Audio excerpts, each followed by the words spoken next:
Israel, assim como o Brasil, assim como a Indonésia, assim como a Tailândia, tem relação com todos os países que podem ter para poder ter mais comércio, assim aumenta o seu PIB e você tem mais envergadura para fazer mais coisas dentro do seu país. Agora, interesse. A gente sabe, Rússia, China e Estados Unidos sempre tem um interesse desses três em alguma situação aí da guerra. Israel e Hamas, quais são os interesses que você acha que esses países, esses maiores, podem ter? Olha, eu tendo a entender o seguinte: Israel é um país que, apesar de ter uma relação muito próxima e estratégica com os Estados Unidos, Israel tem uma cultura, uma tradição, um sistema muito diferente dos Estados Unidos em vários sentidos, né? Israel é um país que foi fundado por socialistas comunistas, é um país que a esquerda dominou durante 30 anos, é um país que mesmo depois da modernização da economia, de se transformar num país mais liberal, no sentido de empresas e competição e competitividade, o trato social, né, assistência social, trato social é muito forte em Israel. Muito mais forte que no Brasil. E isso estou falando, governos de direita em Israel fizeram mais coisas sociais do que a esquerda no Brasil fez.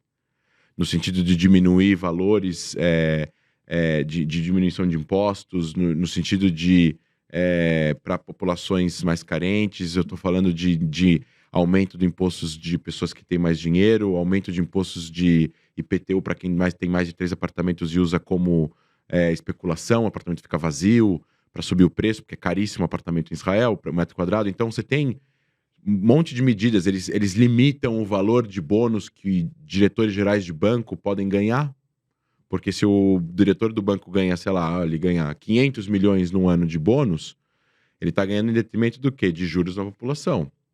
E mesmo que o banco seja privado e tenha um tipo de regulador, o regulador fala, você não pode ganhar dinheiro em detrimento da população porque o bem comum é maior. E isso é um absurdo para pessoas que são muito liberais na economia aqui do Brasil. E, obviamente, que eu acho que até a esquerda brasileira teria muita dificuldade de aprovar uma coisa dessa aqui. Em Israel, a direita que fez. O Likud. Então, eu estou querendo dizer que é muito diferente dos Estados Unidos nessa visão. Então, assim, Israel tem 1 milhão de russos que vivem em Israel. Pessoas que falam russo. A terceira língua mais falada em Israel primeiro é hebraico, depois é árabe e depois é russo. Você tem cidades inteiras que os outdoors são em russo, né? Pequenas cidades, pequenas, porque veio muitos refugiados da União Soviética antes da fundação do Estado, pela perseguição de Stalin aos judeus, ou até antes, por causa da Revolução Soviética, mesmo uma vez que o comunismo raiz ele é antissemita, ele é contra religiões, ele é contra os judeus. A resposta do comunismo raiz para o antissemitismo era a assimilação total das pessoas. Eles entendiam o judaísmo como uma seita medieval.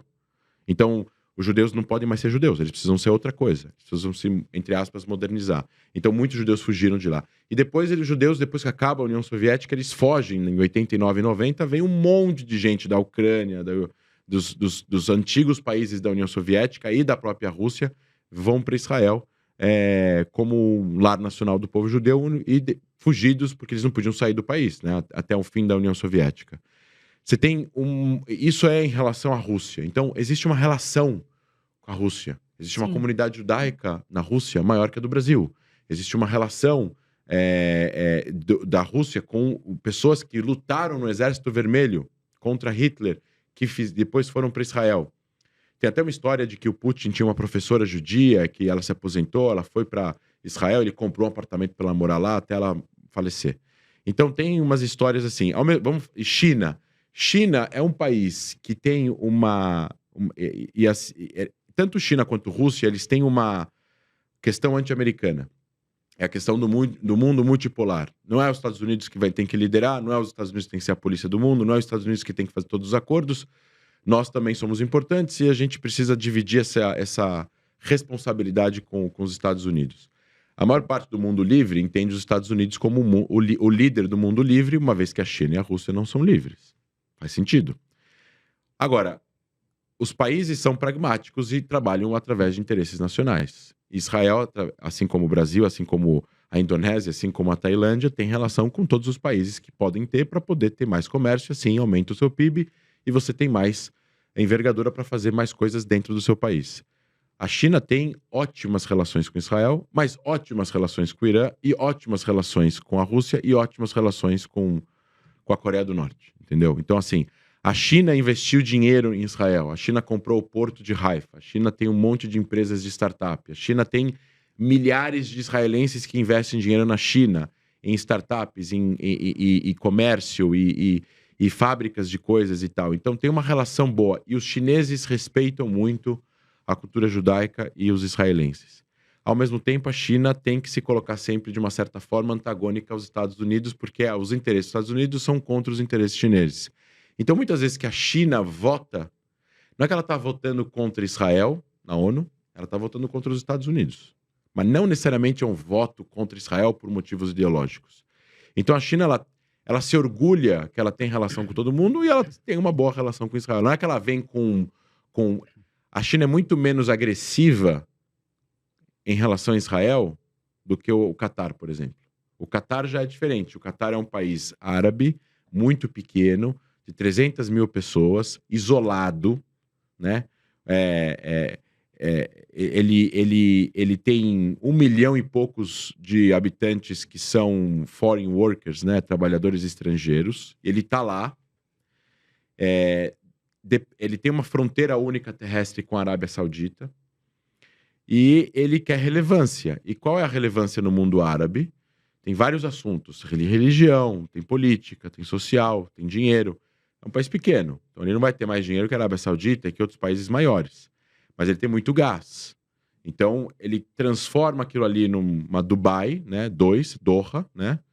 E ele vai... E ele é um país muito, muito, muito religioso no sentido de flertar com a ideologia wahhabista, que é a ideologia da Arábia Saudita, que é uma ideologia muito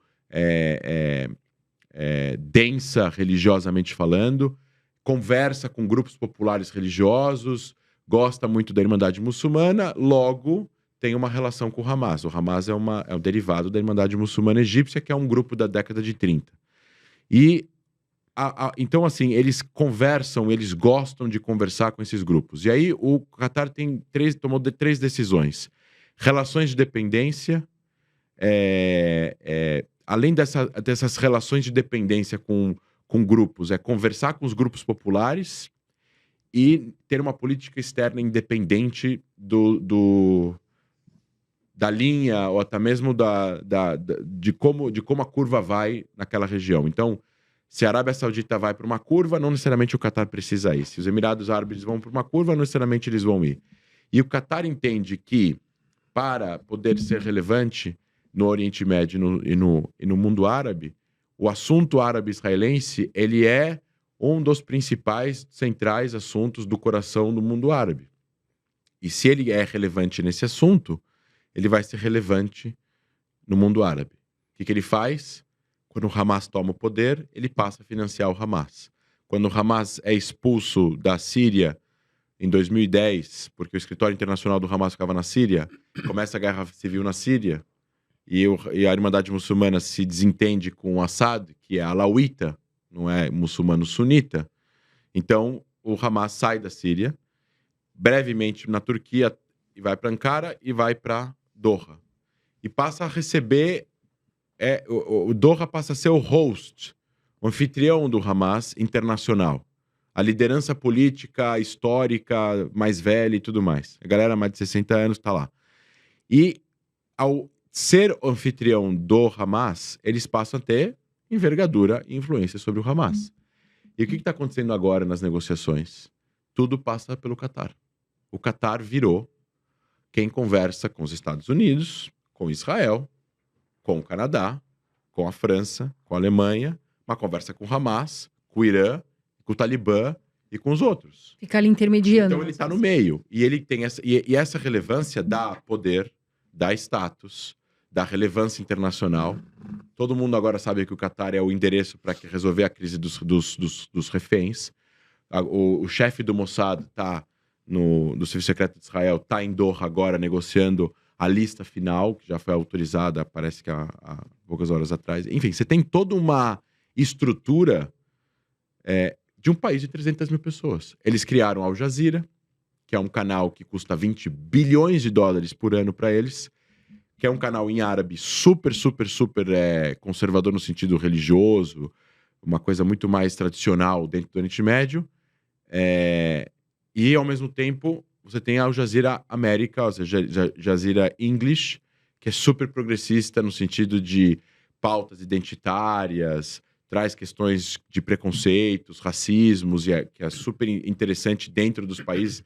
Eles são a voz de muitos problemas sociais que existem dentro dos países como Europa, Estados Unidos, e um viés extremamente anti-Israel, mas extremamente anti-Israel.